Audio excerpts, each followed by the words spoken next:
अस्सलाम वालेकुम, very good evening to all of you. Dawn news पर इन फोकस के साथ मैं हूं नादिया नकी। 8 फरवरी आज का दिन इंतहाई अहमियत का हामिल इसलिए भी क्योंकि 8 फरवरी 2024 को आम इंतखाबात इस मुल्क में हुए। तारीखी तो हर इंतखाबात ही होते हैं, लेकिन यहाँ तारीख ज़रा मुख्तलिफ इसलिए थी कि पहली बार एक बहुत बड़ी जमात पाकिस्तान तहरीक इंसाफ को उसके सिंबल से महरूम किया गया। अदालती फैसले के बाद उनसे बल्ले का निशान जब छिन गया तो उनकी हरीफ जमातें ये समझने लगी कि अब लोग या तो उनको वोट नहीं देंगे या अगर मिल भी गए तो लोगों को पता नहीं चलेगा। फिर हुआ कुछ यूं कि पाकिस्तान तहरीक इंसाफ से ताल्लुक़ रखने वाले जिन्होंने इलेक्शन में हिस्सा लिया, हर एक को एक मुनफरिद और अलग ही सिंबल दिया गया। फिर भी इलेक्शन हुए और इलेक्शन के बाद पाकिस्तान तहरीक इंसाफ से ताल्लुक़ रखने वाले मुनफरिद और अलग अलग सिंबल्स पर कई लोग आज पार्लियामान का हिस्सा हैं, यानी वो जीते भी। और उसके बाद फिर जब 9 फरवरी को हम देखते हैं कि नताइज का ऐलान होता है तो हर इलेक्शन की तरह इसको भी मुतनाज़ा करार दिया गया। और आज भी पाकिस्तान तहरीक इंसाफ की जानिब से ये कहा जाता है कि ये वो फॉर्म 47 की हुकूमत है, क्योंकि उनके मुताबिक फॉर्म 45 के जो नताइज थे वो मुख्तलिफ थे और फॉर्म 47 के नताइज मुख्तलिफ। और आज भी हम देखते हैं कि ये सियासी अदम इस्तेहकाम नज़र आता है और इसकी सबसे बड़ी वजह यह है कि हुकूमत और अपोजिशन के दरमियान जो मामलात हैं वो किसी सूरत भी सही नहीं हो पा रहे। बहरा ये कहा जाता है कि मुज़ाकरात भी होंगे, मुज़ाकरात के लिए अनाउंसमेंट भी होती है, लेकिन कहीं नज़र नहीं आते। बिलाखिर आज तहरीक तहफ़्फ़ुज़ आईन पाकिस्तान के प्लेटफॉर्म के तले, जिसमें पाकिस्तान तहरीक इंसाफ एक मेन अपोजिशन जमात के तौर पर मौजूद है, उनकी जानिब से एहतजाज की कॉल दी गई और कहा गया कि पुरअमन एहतजाज किया जाएगा। और इस एहतजाज में लोग अपनी अपनी जगहों पर, अपने मोहल्ले में, अपने शहरों में निकल के शमे रोशन करेंगे और पुरअमन रैली भी निकालेंगे और इज्तिमाई दुआ करेंगे कि मौजूदा हुकूमत से निजात मिले। क्या आज की जो एहतजाज है वो कामयाब साबित हुई?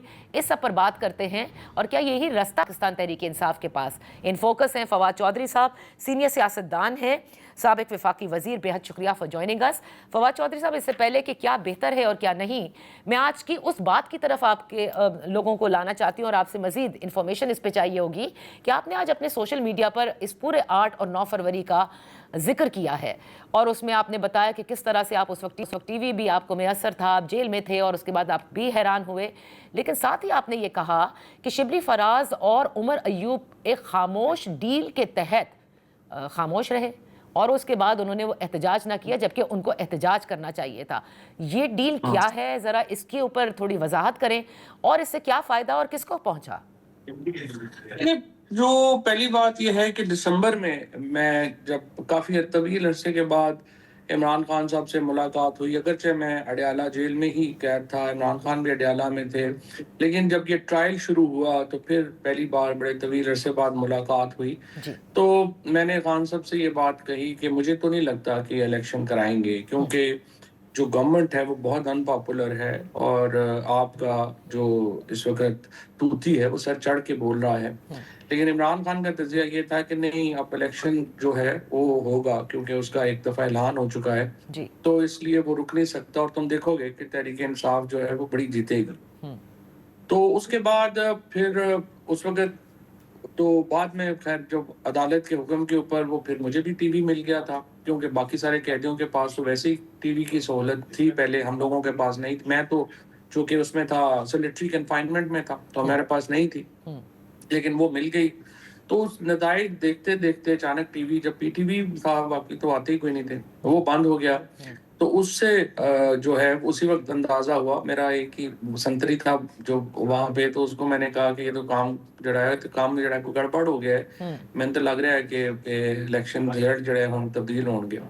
तो वही हुआ।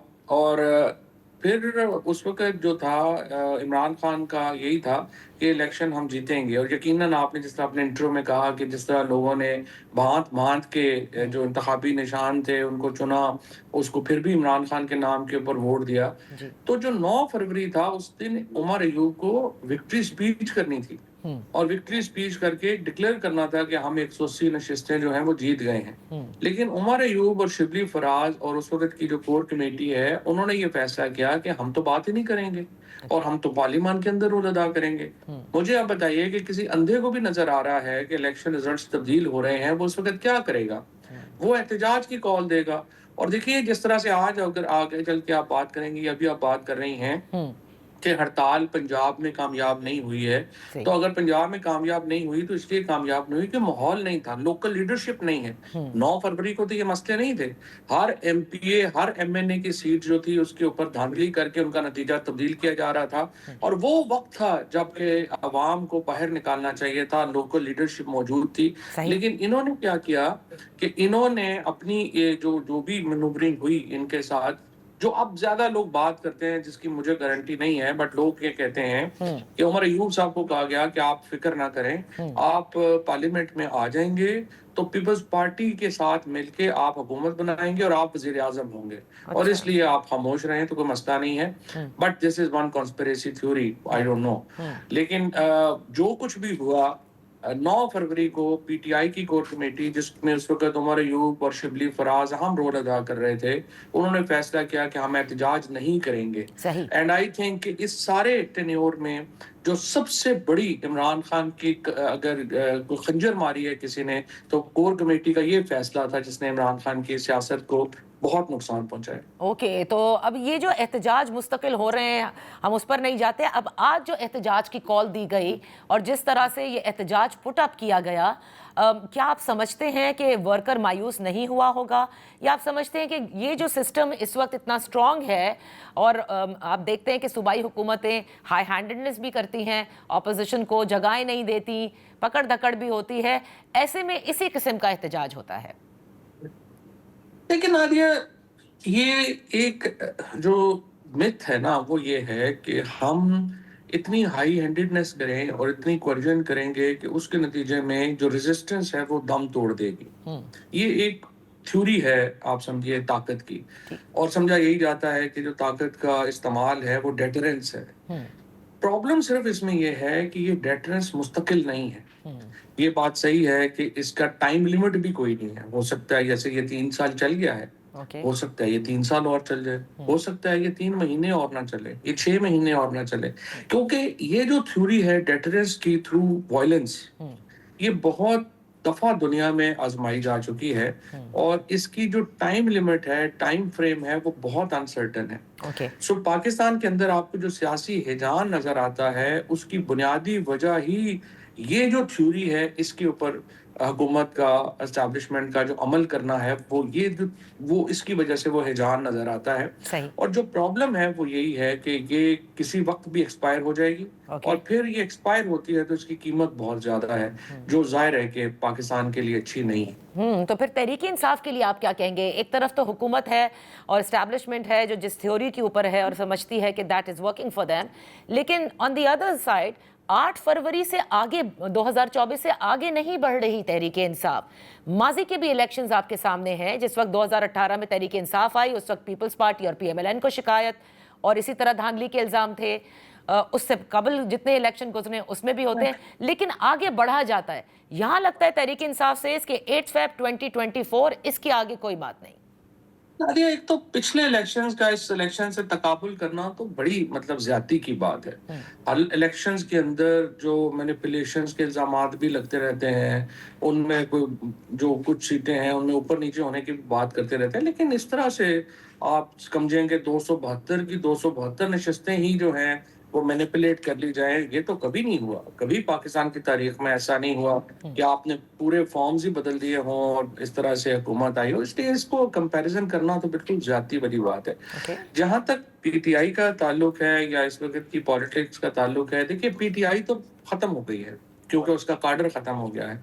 इस वक्त तो इमरान खान है और लोग हैं, और हुकूमत में जो हुक्मरान है वो हैं। एक तरफ हुक्मरान है जिनकी जो असल ताकत है वो क्वर्जन के ऊपर बेस्ड है, दूसरी तरफ इमरान खान है जिनकी ताकत पॉलिटिकल पावर है। अब ये इशू ये है कि जो इमरान खान ने सियासी तौर के ऊपर तो अपने हरीफों को चारों शानों चित कर दिया है। उनको समझ नहीं आ रही कि इमरान खान के इस मकबूलियत का, इमरान खान की इस पॉलिटिकल जो एक चैलेंज उन्होंने खड़ा किया, उसका मुकाबला आखिर करना कैसे है, इसका उनके पास कोई जवाब नहीं है। So coming back to the earlier discussion that we were having, अब देखना सिर्फ ये है कि जो जिस तरह से 2 मिथ्स थी पहले कि इमरान खान तो हफ्ता जेल नहीं निकालेंगे। दूसरी मिथ थी कि ये तो इमरान खान जो कि जब काडर पीटीआई का खत्म कर देंगे तो वो वोट भी खत्म हो जाएगा। ये दोनों गलत साबित होंगे। अब तीसरी मिथ के ऊपर पूरी की पूरा निज़ाम खड़ा है, वो ये है कि हम जो भी जुल्म कर लें, जो कुछ भी कर लें, लोगों ने बाहर नहीं आना। अब देखना ये है कि ये तीसरी जो मिथ है ये कब टूटेगी। और प्रैक्टिकली मेरा नहीं ख्याल इमरान खान इस वक्त जो है वो कोई डील करेंगे या किसी तरीके से वो करेंगे। अल्टीमेटली हुकूमत को अगर अकल है, कुछ निगोशिएशंस की तरफ जाना पड़ेगा, बातचीत करना पड़ेगी, क्योंकि ये जो मसला है नाउ ये तो एक स्टेट लेवल इशू हो गया है। लोगों का जो इश्क है इमरान खान से वो तो इस वक्त बहुत ज्यादा है और उसका कोई जवाब हुक्मरानों के पास नहीं।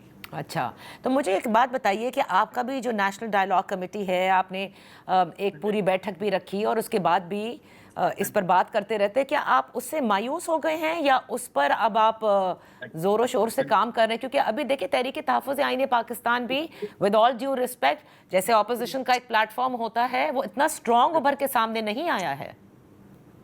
नहीं देखिए ना, हम तो एक मौका देना चाहते हैं तहरीक तहफ़्फ़ुज़ आइन को कि वो देखिए, हम जब डायलॉग की बात करते थे तो आप अप्रिशिएट करेंगी कि उस वक्त डायलॉग की बात कर ही कोई नहीं रहा था। बिल्कुल।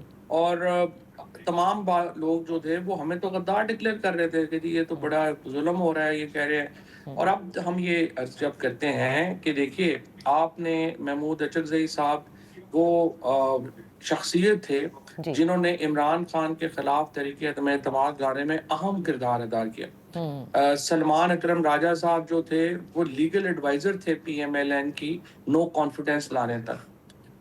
अपने बाकी दोस्त जो सारे जुबैर साहब जो हैं वो जनरल बाजवा साहब और पीएमएलएन के दरमियान राबता कारी का फर्ज अंजाम दे रहे थे। तो अगर पीटीआई इन तमाम दोस्तों से इतनी उनके ऊपर ट्रस्ट कर सकती है कि अपनी मेन डिसीजन मेकिंग और अपनी क़यादत ही उनको दे दे, तो फिर पीएमएलएन से, पीपल्स पार्टी से और सबसे बढ़कर फौज से बात करने में क्या हर्ज? सही। तो ये तो नहीं हो सकता कि इनके जिन्होंने इमरान खान को उतारा उनके साथी सारे जो हैं वो आपके लीडर बन जाएं और जो असल लोग हैं आप कहें जी हम उनसे बातचीत नहीं कर सकते। सो दैट्स द प्रॉब्लम जो कि इनहेरेंट पीटीआई की डिसीजन मेकिंग में प्रॉब्लम है।